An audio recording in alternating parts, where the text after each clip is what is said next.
E agora você acompanha pela Rádio Rio de Janeiro o programa Estudo das Obras de André Luiz. Fique agora com o estudo do livro Agenda Cristã. Produção e apresentação, Berenice Lima e Deusa Nogueira. Alô, ouvinte da Rádio Rio de Janeiro. Vamos começar hoje o capítulo 3, Privilégios Cristãos. Estamos estudando o livro Agenda Cristã, de André Luiz, psicografado por Francisco Cândido Xavier. E aí a gente já começa pelo próprio título, Privilégios. Será que existe algum privilégio? E essa é uma questão bem séria para todo religioso. Não vou falar só para todo espírita, não, para todo religioso, que muitas vezes, por abraçarmos determinado conjunto de ideias que constitui a nossa crença, em função dessas ideias, adotarmos determinados comportamentos, determinadas atitudes, no momento em que acontece alguma coisa que contrarie as nossas expectativas, muitas vezes a gente começa a questionar a validade desse conteúdo de ideias, a validade do comportamento, do esforço que se faz. Então, a gente muitas vezes ainda está naquele movimento de barganha em relação à crença que se adota. E como é uma agenda cristã, e como estamos falando em cristianismo, e a doutrina espírita é uma doutrina cristã, a ponto de nós espíritas entendermos o espiritismo como consolador prometido pelo Mestre Jesus, então vamos ver quais são os privilégios que nós, cristãos, e por que não dizer que nós, espíritas cristãos, como diz Kardec lá no livro dos Médiuns, quando fala do método, que fala que é o verdadeiro espírita, esse espírita cristão, o que nós temos como privilégio? Primeiro, manter suprema fidelidade a Deus. E essa proposta não é nossa nem é nova. E temos lá, na nossa tradição Pentateuco da Lei Mosaica, escrito: amar a Deus sobre todas as coisas. Amarás ao Senhor seu Deus com todas as forças da tua alma. É o capítulo 1, né, da lei, dos 10 mandamentos. A gente pode até ler isso no primeiro capítulo do Evangelho segundo o Espiritismo, não vim destruir a lei, quando fala de Moisés, que é o capítulo 2, o item 2. Então, a lei de Deus, né, trazida através de Moisés, nos 10 mandamentos, começa com o primeiro falando assim: eu sou o Senhor, vosso Deus, que vos direi do Egito, da casa da servidão. Não tereis outros deuses estrangeiros diante de mim. Não fareis imagem esculpida, nem figura alguma de tudo que está em cima no céu e embaixo sobre a terra, nem de tudo que está nas águas sobre a terra. Não os adorareis, nem lhes prestareis cultos soberanos. Então a gente já está aqui com o primeiro mandamento, né, que é esse amor a Deus, e quem ama é fiel. Quem ama é fiel. Quando eu tenho amor, o amor, ele nos dá um compromisso de fidelidade, porque é muito bom. O amor, e a gente vê na Bíblia de João, na tradução de João Ferreira de Almeida, naquela epístola de Paulo aos Coríntios, o título que ele dá é assim: o amor é o dom supremo. Por quê, gente? É o sentimento por excelência. Então, se eu experimento as alegrias, as benesses desse sentimento superior, eu vou ser fiel a ele. E aí essa nossa questão de como espíritos imperfeitos procurarmos ter dentro daquilo que nós podemos, dentro daquilo que nós já podemos sentir, podemos perceber, esta compreensão de Deus. Trabalharmos a nossa sensibilidade para percebermos a imensidão da bondade, da misericórdia divina em nossa vida, em cada um de nós. E a partir do momento em que percebermos esta bondade, esta excelência, a gente se manter fiel a Deus, se manter submisso à vontade de Deus, não por medo, mas por percebermos que ela é a melhor a nosso respeito. Então, manter suprema fidelidade a Deus. Olvidar, quer dizer, esquecer os próprios desejos, atender. Estávamos ali mantendo, fazendo esse exercício, né, de fidelidade a Deus. E aí, como ainda falávamos, pensávamos ainda há pouco, hoje vínhamos da casa de nossa mãezinha e pegamos uma condução e durante o momento, né, em que viajávamos, começou a vir a saudade da tia que havia desencarnado, da outra que havia desencarnado. E isso os amigos sabem que acontece mesmo. E num determinado momento, então, peguei o smartphone e comecei a ouvir umas músicas, as músicas espíritas. E é interessante que coincidiu numas músicas que eu ouvia quando eu ia visitar a tia Diva. E é interessante mesmo, gente, que quando eu ia visitar, eu me nutria daquelas músicas, por quê? Eu iria ver alguém doente, que estava numa UTI, e eu queria ser a mensageira da alegria. Daqui a pouco nós faríamos uma prece. Então havia no meu sentimento a vontade de levar o melhor e de não levar um conteúdo de angústia, de ansiedade para aquela alma tão querida. E até porque eu teria que vir para trazer as notícias também, tendo contato com a outra tia mais velha. Então eu queria estar bem. Eu queria estar, mesmo sendo uma questão particular, mesmo querendo, né, claro, levar o meu afeto como sobrinha, tudo isso, como parente, mas eu gostaria de ser um instrumento de Jesus junto a elas.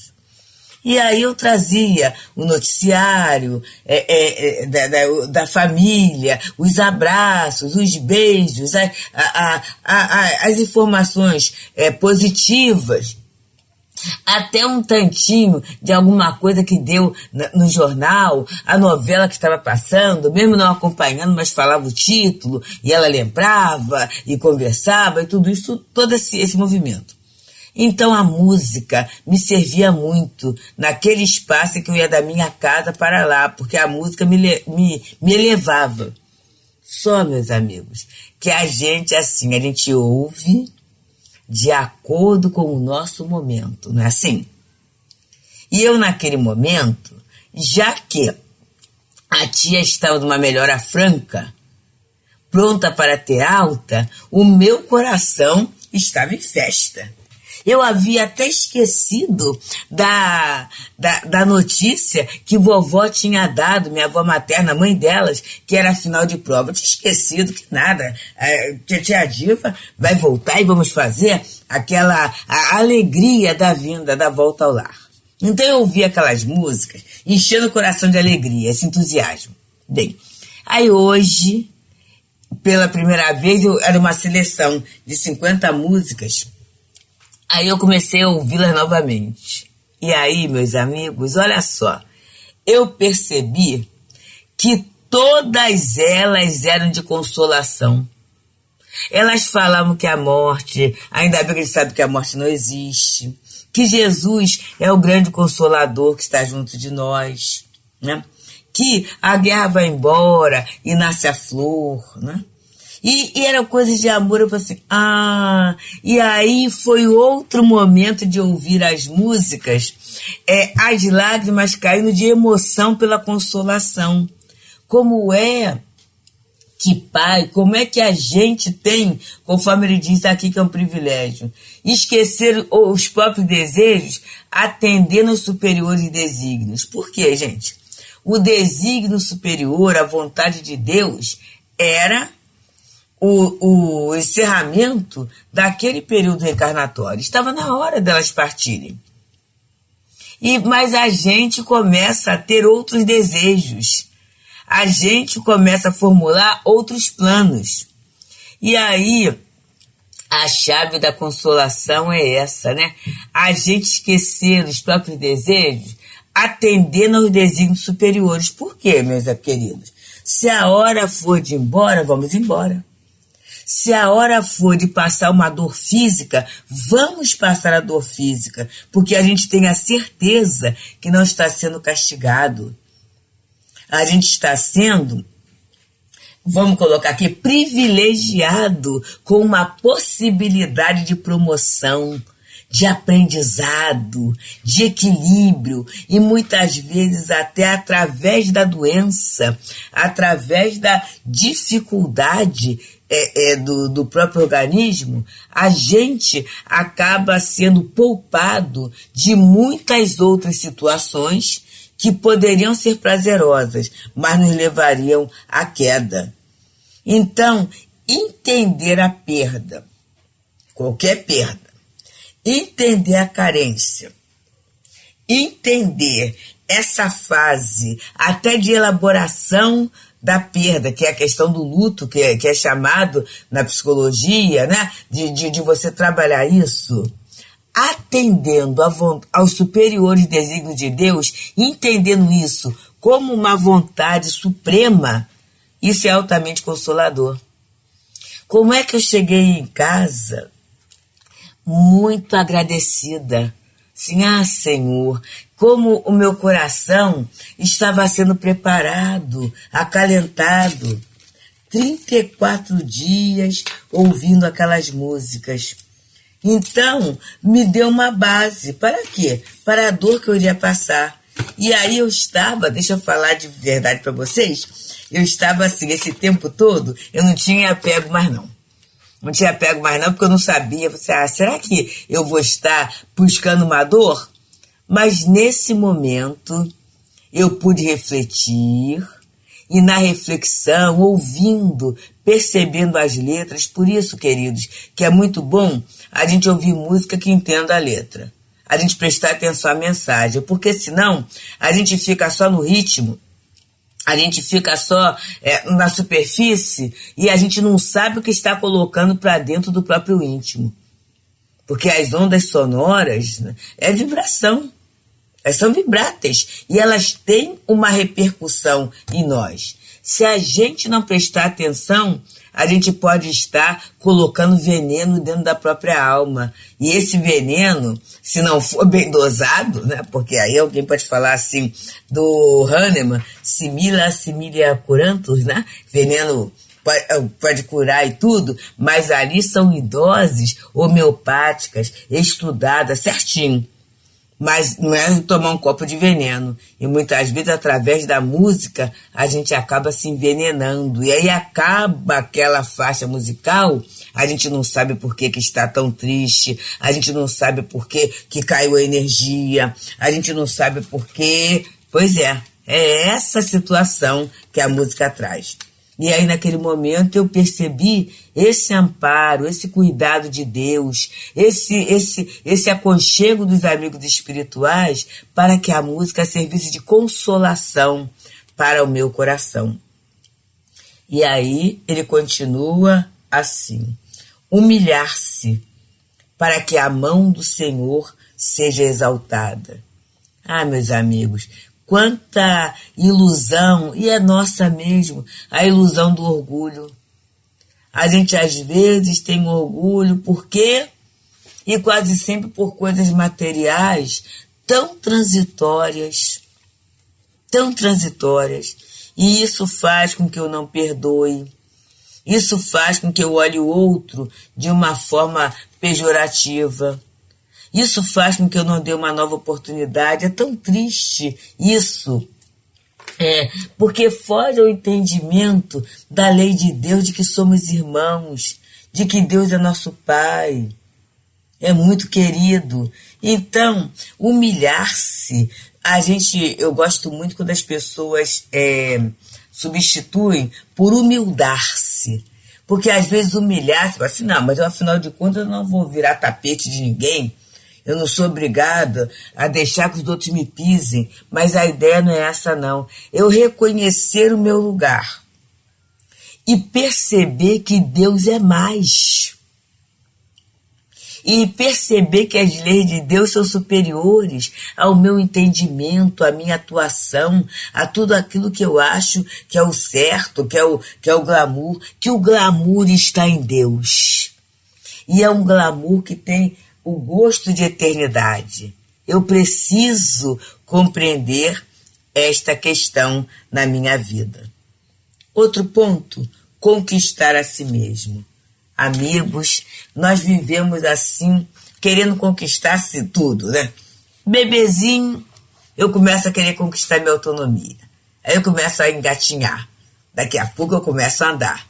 À medida que eu vou andando, eu vou me apoiando, adquirindo equilíbrio, e como eu só podia apanhar aquilo que estava no meu nível, eu já começo a subir em coisas, às vezes até caio, mas subo em objetos, em cadeiras, em bancos, em caixas, para conseguir mais alto. E aí a gente vai se desenvolvendo. A gente vai aprendendo a falar, a gente vai se comunicando, a gente vai dominando o alfabeto, a leitura, a escrita, e a gente vai. Daqui a pouco a gente começa a chegar à adolescência. Aí na adolescência eu quero fazer 15 anos, depois eu quero fazer 18, para ter minha independência. Aí do 18 eu quero 21. E eu quero a faculdade, eu quero um emprego, eu quero a vida familiar ou não. E aí eu quero a minha casa, eu quero meu carro, eu quero isso, aquilo. E aí, daqui a pouco eu quero aposentadoria, porque afinal de contas eu tenho direito. Brigo pela minha aposentadoria, porque eu quero me aposentar. E daqui a pouco eu quero que meus filhos casem, eu quero que tenham família, eu quero ver meus netos, eu quero isso, aquilo, outro. E eu vou lutando por uma série de conquistas, e muito legítimas sim, mas muitas delas eu não tenho controle, por causa disso eu sofro. Quando, na verdade, a maior conquista é a conquista de nós mesmos. O Senhor Jesus falou que adianta o homem conquistar o mundo inteiro e não conquistar a sua própria alma. E o que é conquistar a própria alma? É entender em mim mesmo o objetivo da minha vida, da vida de todos os espíritos. E aí eu posso falar assim, mas eu já sei que Deus criou o espírito para progredir, eu já sei que ele fez tudo isso, tudo bem, mas como é que está o meu progresso? Aí eu já sei, eu já estudei no centro que cada um de nós, cada espírito tem uma parte na obra da criação. Será que eu já descobri a minha parte? Será que eu tenho humildade para entender e realizar a minha parte sem ficar observando e cobrando a parte do outro? Sem ficar, muitas vezes, querendo conquistar uma situação que não seria mais adequada, não seria legítima para o meu momento reencarnatório e por isso não dá certo? Já percebemos, amigos? Que a gente às vezes corre, igual cachorrinho, né? Em torno da própria cauda. E a gente não consegue. E a gente ora assim, mas eu tenho talento. Eu tenho esforço, meu Deus. É através do trabalho. Será possível?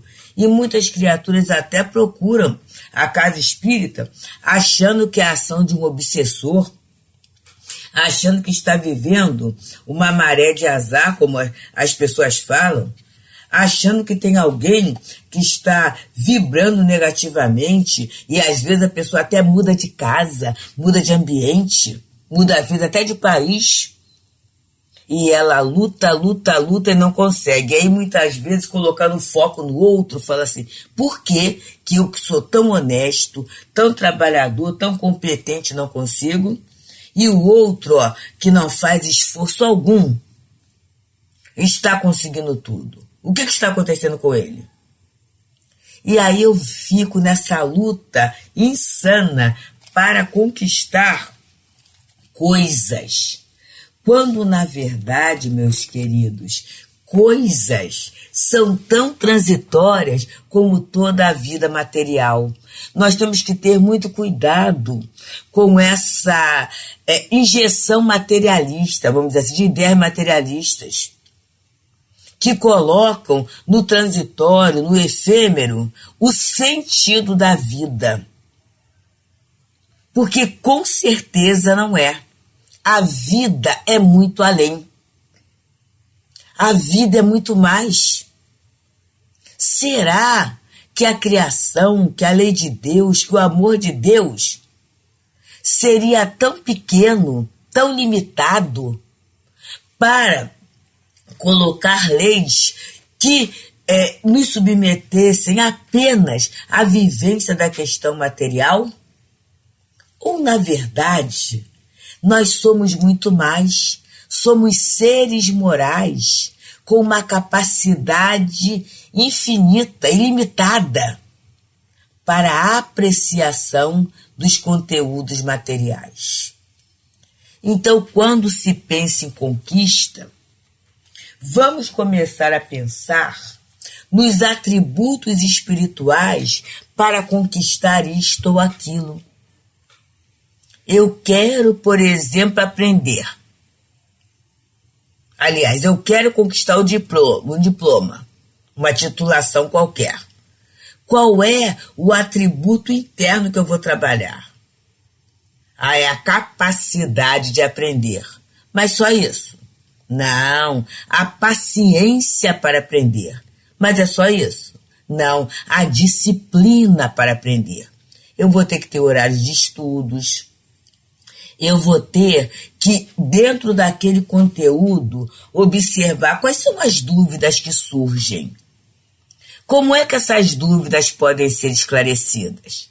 Através da consulta ao professor, na troca entre os colegas, numa leitura mais aprofundada, mais cuidadosa, através dos diferentes recursos que a mídia me oferece, eu vou ter que começar a observar essas questões.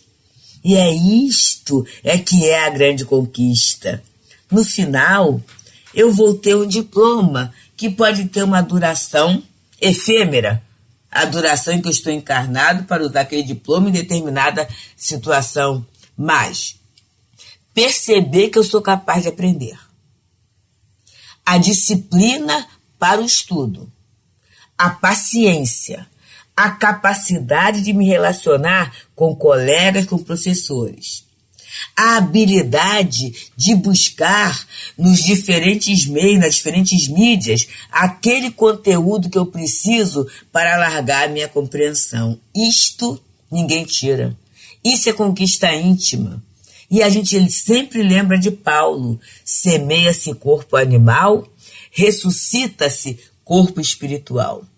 Semeia-se na corruptibilidade e ressuscita-se na incorruptibilidade. Então é este o grande propósito da vida. Esta é a grande conquista. E a gente sempre lembra de Leon Denis quando ele fala: ó homem, conquista a ti mesmo, vê o alvo, segue em frente. Então, queridos, que a gente consiga, no dia de hoje, ver o que podemos acrescentar a nós mesmos enquanto espíritos imortais, filhos de Deus. Muita paz. A Rádio Rio de Janeiro apresentou o programa Estudo das Obras de André Luiz.